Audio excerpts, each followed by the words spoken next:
যেদিন সফল হবেন সেদিন অনুভব করবেন কত সুন্দর ছিল আল্লাহর পরিকল্পনা।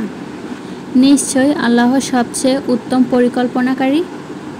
জীবনযাত্রায় কখনো তোতা পাখি হইও না, ঈগল হও। তোতা পাখি অনেক কথাই বলে কিন্তু উপরে উঠতে পারে না। ঈগল নীরব হলেও সে কিন্তু আকাশ ছুঁতে পারে। হ্যালো সবাইকে, আসসালামু আলাইকুম। কেমন আছেন সবাই? আই হোপ আল্লাহ তাআলার অশেষ রহমতে সবাই অনেক ভালো আছেন। আমরাও আপনাদের দোয়ায় ও ভালোবাসায় আলহামদুলিল্লাহ অনেক ভালো আছি। চলে আসলাম আপনাদের মাঝে আরও একটি নতুন ভিডিও নিয়ে। আশা করছি আমার আজকের ভিডিওটি আপনাদের কাছে ভালো লাগবে।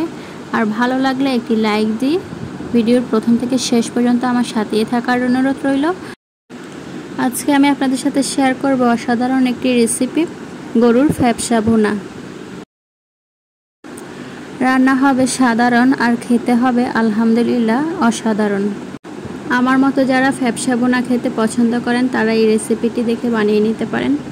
এখানে আমি 1.5 কেজি পরিমাণে ফ্যাপসা নিয়েছি। ফ্যাপসাগুলোকে সময় নিয়ে 20 মিনিটের মতো খুব ভালো করে সিদ্ধ করে নিয়েছি, যাতে করে ভেতরে নোংরা না থাকে। হলুদের গুঁড়ো আর লেবুর রস দিয়েছিলাম ফুটন্ত গরম পানিতে। ফ্যাপসার ভেতরে যে রক্ত থাকে সেই রক্তগুলো খুব ভালোভাবে পরিষ্কার হয়ে গেছে। একটু সময় নিয়ে ভালোভাবে সিদ্ধ করে নিয়েছি। সিদ্ধ করার সময় লেবুর রস দিলে বাজে স্মেল যেটা থাকে সেটা আর থাকবে না। এই পর্যায়ে রান্নার জন্য পর্যাপ্ত পরিমাণে কড়াই দিয়ে দিলাম সয়াবিন তেল। তেল মিডিয়াম আঁচে গরম করে নিয়েছি। তেল যখন গরম হয়ে আসবে এই পর্যায়ে দিয়ে দিলাম পেঁয়াজ কুচি। পেঁয়াজ কুচিগুলো নেড়ে চেড়ে দিয়ে বাদামি রং করে ভেজে নেব। পেঁয়াজের রং যখন বাদামি কালার এসে যাবে এই পর্যায়ে এখানে আমি অ্যাড করতেছি মরিচের গুঁড়া,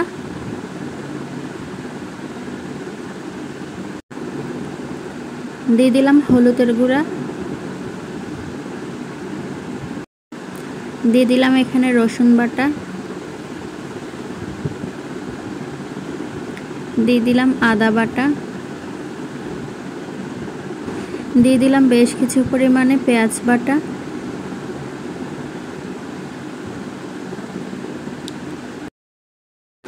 এই পর্যায়ে খুব ভালো করে নেড়েচেড়ে দেব মশলাটা।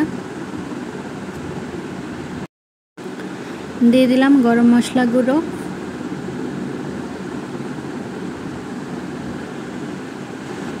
স্বাদ অনুযায়ী লবণ দিয়ে দিলাম, সামান্য পানি অ্যাড করে দিলাম যাতে করে মশলাটা পুড়ে না যায়। এই পর্যায়ে খুব ভালো করে নেড়েচেড়ে দেব মশলাটা। মশলাটা খুব ভালো করে নেড়েচেড়ে দেওয়ার পর টমেটো পেস্ট করে রেখেছিলাম টমেটো বাটা দিয়ে দিলাম। এইবার খুব ভালো করে নেড়েচেড়ে দিয়ে মশলাটা খুব ভালো করে বেশ কিছুক্ষণ ভালো করে কষিয়ে নিতে হবে। একটু সময় নিয়ে মশলাটা কষাতে হবে। ঢাকনা দিয়ে দিলাম। মশলা খুব ভালো করে কষানো হয়ে গেছে। মশলার গায়ে থেকে তেল ছেড়ে গেছে। কিছুক্ষণ পর ঢাকনা খুলে সিদ্ধ করে রাখা ফ্যাপসাগুলো দিয়ে দিলাম।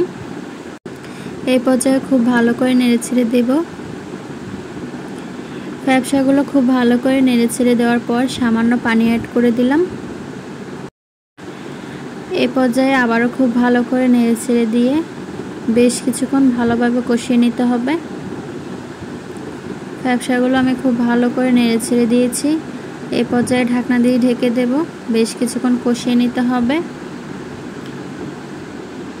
ফ্যাপসাগুলো খুব ভালো করে কষানো হয়ে গেছে। কিছুক্ষণ পর ঢাকনা খুলে এখানে কিছু আলু অ্যাড করে দিলাম। আলুগুলো আগে থেকে ভেজে রেখেছিলাম। আলুটা দিলে খেতে বেশ ভালো লাগবে, আপনারা চাইলে নাও দিতে পারেন। এই পর্যায়ে ঢাকনা দিয়ে ঢেকে দিলাম। আরও কিছুক্ষণ কষিয়ে নেব। ফ্যাপসা আলু আমার খুব ভালো করে কষানো হয়ে গেছে। অফ ক্যামেরায় খুব ভালো করে কষিয়ে নিয়েছি, একটু সময় নিয়ে কষিয়েছি। এই পর্যায়ে রান্নার জন্য পর্যাপ্ত পরিমাণে ঝোলের পানি দিয়ে দিলাম। পানি দেওয়ার পর এই পর্যায়ে খুব ভালো করে নেড়েচেড়ে ঢাকনা দিয়ে ঢেকে কুক করে নেব। ঢাকনা দিয়ে দিলাম। ফিরে আসছি রান্না হয়ে যাওয়ার পর।